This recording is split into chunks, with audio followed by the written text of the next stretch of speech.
दोस्तों, इंसान कहता है कि अगर पैसा हो तो मैं कुछ करके दिखाऊं, और पैसा कहता है तू कुछ करे तो मैं आऊं। अगर आप खुद ही खुद पर भरोसा नहीं करोगे तो कोई और क्यों करेगा। आगे वही बढ़ता है जो खुद को बदलता है। बस शुरुआत सपने देखने से होती है।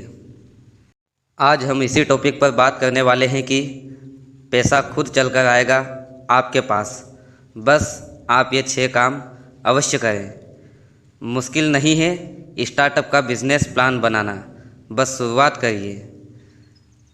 जैसा कि स्टार्टअप कल्चर भारत में तेज़ी से बढ़ रहा है, सरकार भी इसे खूब प्रमोट करती है। यही वजह है कि छोटे शहरों से भी शानदार स्टार्टअप बिजनेस बन रहे हैं। हालांकि किसी भी बिजनेस के लिए सबसे इम्पोर्टेंट होता है पैसा। सबसे ज़्यादा पैसा ज़रूरी होता है। ये पैसा या तो आपके निवेशकों से मिलता है या फिर बैंक से लोन के माध्यम से मिलता है।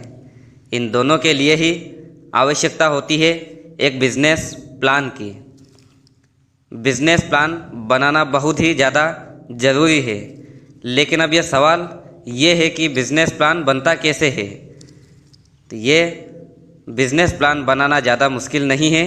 बस आपको ये सिर्फ 6 काम करने की ज़रूरत है और पैसा खुद आपके पास चलकर आए। पहला प्लान, बिजनेस की एग्जीक्यूटिव समरी बनाएं। यह आपका बिजनेस आइडिया होता है जिसे डिटेल में समझाया गया होता है। आपको एक एग्जीक्यूटिव समरी बनानी होती है क्योंकि इसी से पैसे देने वालों को आपके बिजनेस के बारे में तमाम बातें पता चलती है।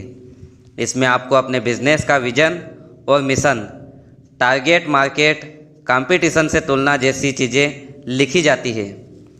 इसे पढ़ने के बाद कोई भी आपके बिजनेस को अच्छे से समझ सकता है और उसी आधार पर अपनी आगे की स्ट्रेटजी बनाता है।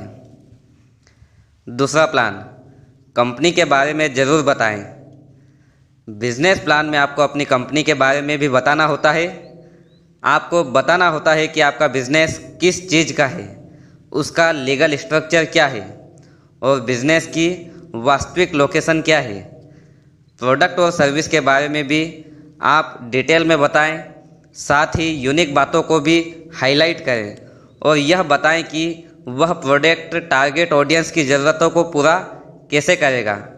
अपने टारगेट मार्केट के बारे में बताते हुए आपको ये बताना होता है कि आप उस मार्केट में अपने बिजनेस को कैसे पोजीशन करना चाहते हैं। इसके अलावा आपको अपने टीम मेंबर्स के बारे में भी बताना होगा। साथ ही ये भी बताना होगा कि वह किस क्षेत्र के अनुभवी है। तीसरा प्लान, मार्केट एनालिसिस करना बेहद अहम। आपको एक मार्केट एनालिसिस करना बहुत ज़्यादा ज़रूरी है जिससे आपके मार्केट के बारे में अच्छे से पता चलेगा। इसके तहत आपको टारगेट मार्केट के बारे में समझना चाहिए, लोगों के सामान खरीदने के पैटर्न को भी समझना होगा, उनके फीडबैक को भी तवज्जो देनी चाहिए। मार्केट में मौजूद मौक़ों तो देखिए, ये भी देखें कि आपके लिए उन बाज़ार में चुनौतियां क्या है। इसके अलावा अपने प्रतिद्वंदी के बारे में पूरी रिसर्च करें और जानें कि उसकी वास्तविक ताकत क्या है और वह कमज़ोर कहाँ पर है।